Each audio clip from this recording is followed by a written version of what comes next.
Glory to you, O Lord. This is how the birth of Jesus Christ came about.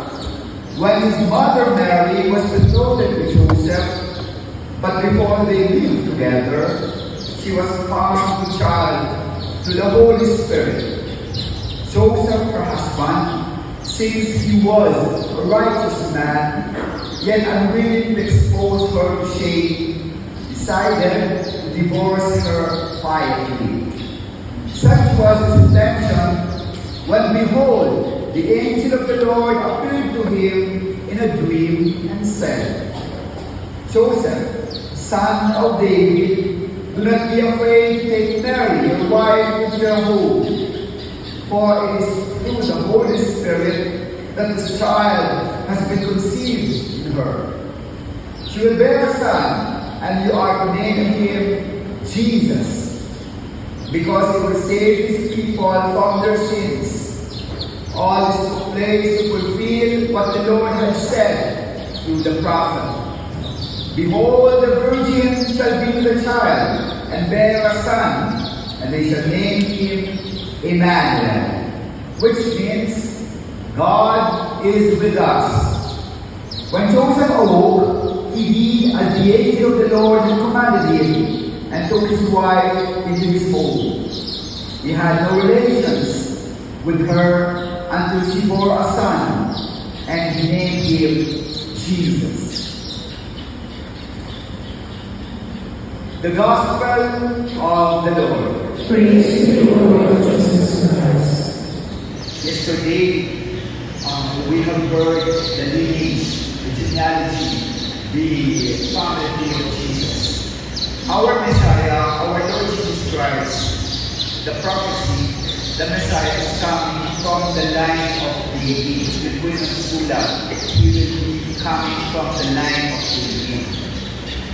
Joseph is very important. He is also chosen because he comes from the line of David. Kaya po sa Gospel of Matthew, Joseph will be a legal father para si Jesus when he comes. Truly, the prophecy is fulfilled. He comes from the line of David, sa pamilya, sa lahi ni David. Because Joseph connects his lineage, who will be a legal father, to kaya importante po siya. At the same time, now he is a legal father of Jesus. Also, Mama Mary will be rightfully the husband of Joseph. Also, masalba sa kahihiyan ang ating mahal na ina. That's how important it is. Hindi biro-biro mga kapatid ang pinasok at ang sitwasyon sa Diyos. We can relate. We are not Joseph, but we can relate. Kaya po, the gospel story of this salvation story unfolding to us, though it happened 2,000 years ago, we can still relate. We can still enter into this story. Why?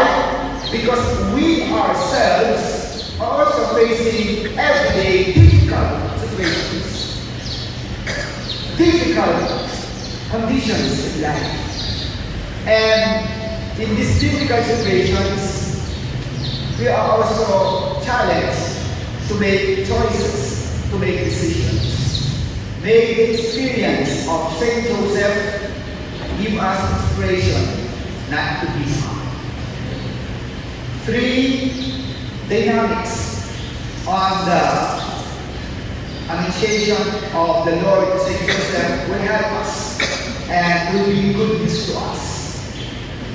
How we can also, like Saint Joseph, face the difficulties that we are always encountering. Decide, dream, and awake. At lubuyan na, decide first. when there are difficult situations, because thanks be to God, we are also gifted, we are rational, like Saint Joseph. Saint Joseph here is a righteous man.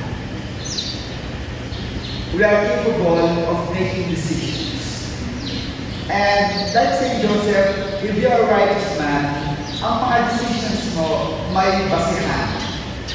You don't just decide na instantly, abruptly. Being a righteous man, Saint Joseph always follow the law. If you are a righteous man, you are always observing and respectfully applying the law of God in the life of Saint Joseph. A very faithful man, a very righteous man. So when the situation is a difficult situation, to be the father of Jesus and husband of Mary, it's a difficult situation, pero ang basihan niya ng kanyang decision, the law, being a righteous man. Decide.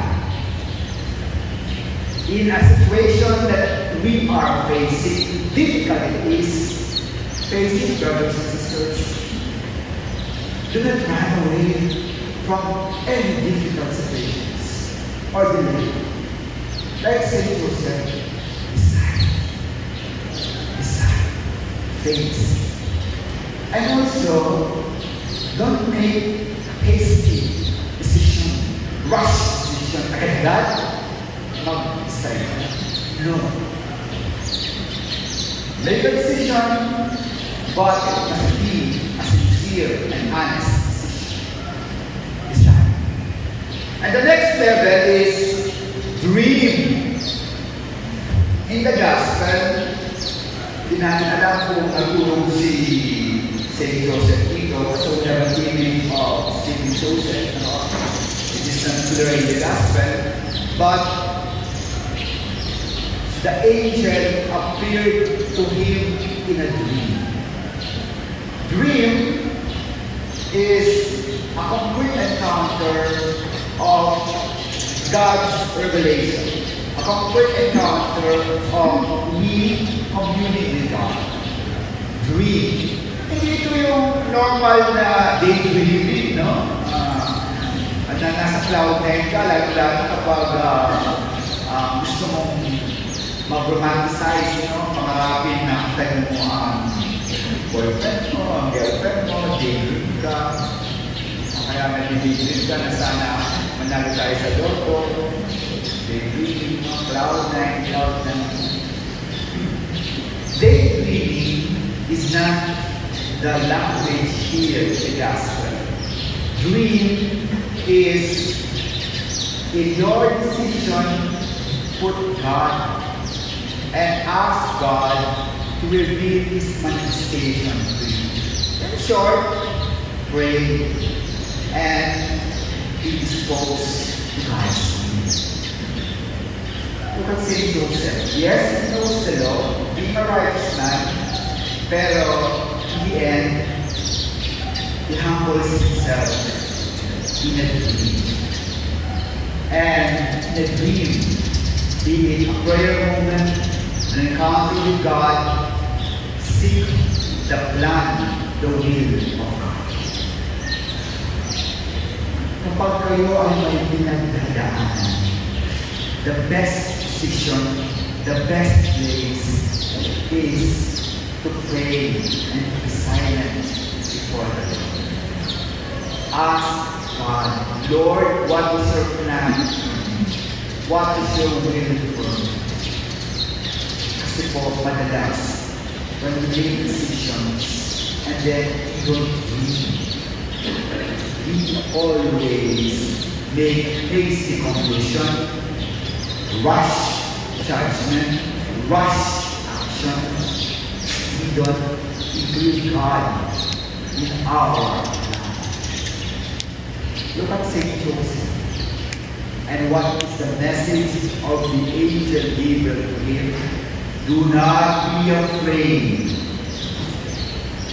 to take Mary your wife be your home. For it is through the Holy Spirit this child has been conceived. Through a prayer encounter, through a dream, brothers and sisters, Saint Joseph is humble enough to know, to discern that this difficult situation, no matter how difficult it is available. Dream, dream, dream. Ito rin po siguro yung kailangan natin sa buhay. Nakakalimutan na natin magdasal. Nakakalimutan natin to give ample time for prayer. Let's reflect on our life. Madalas po ngayon, ang priority natin, social media, internet. Parang we cannot exist now na wala tayong hawak-hawak ng cellphone. We're always hooked. We're always tapos kung ano na lang ang nakikita sa Facebook, ano lang natin share, pag-isip sa umaga, ano lang hawak-hawak ng cellphone. Check nyo yung mga messages, check nyo yung pag-isip sa umaga, pagbukas pa lang ng mata, hindi pa nag-ubog, hindi pa yung cellphone ka. Tapos, siyempre di ka muna babangon, ito muna ay pinipigil pa, pag-isip pa lang sa umaga, hook ka na, connected ka na, busy ka na sa social world, sa internet. Tapos the whole day, ilang oras po kayo nakahook sa internet, nakahook sa social media.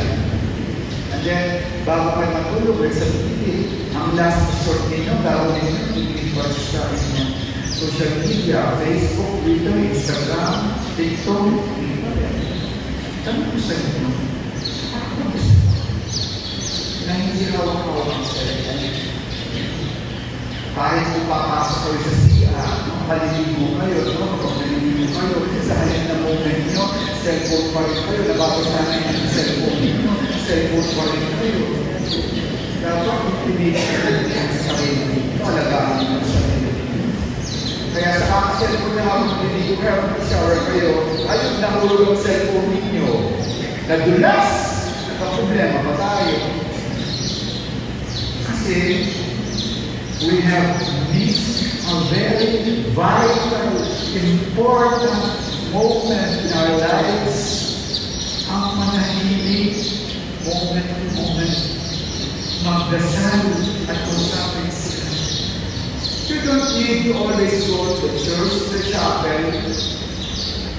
In your sacred space, like St. Joseph, kahit sa kama lang po, kahit kayo ng sala, you can pray. Kaya tayo hindi nakakaroon ng focus, saka nakakaroon tayo. Ang pag-ulogisin natin, we miss the power and the gift of prayer in our lives. We say, Joseph, lead us to that. Divide that, brothers and sisters. And last, awake, act. Choose St. Joseph. After the dream, after that decision, encounter with God, obedience. Follows the will of God. When Joseph awoke, he did as the angel of the Lord commanded him and took his wife into his home. When you pray, when you dream, act. Gawin po natin. Gawin natin. Because truly, that is a correct decision. When things are done through prayer, brothers and sisters, it is always an encounter with God, and we always seek God. Act. Act on Him. This is the good news on this third day of our journey. We have Saint Joseph facing difficult situations, crisis, very impossible sometimes to surmount, but because of this act, decide based on the right needs that you have. But beyond that, dream, pray, include God always in your plan, in your decision, because God is surely the way. And the third, act awake. When you pray, when you discern with God, love.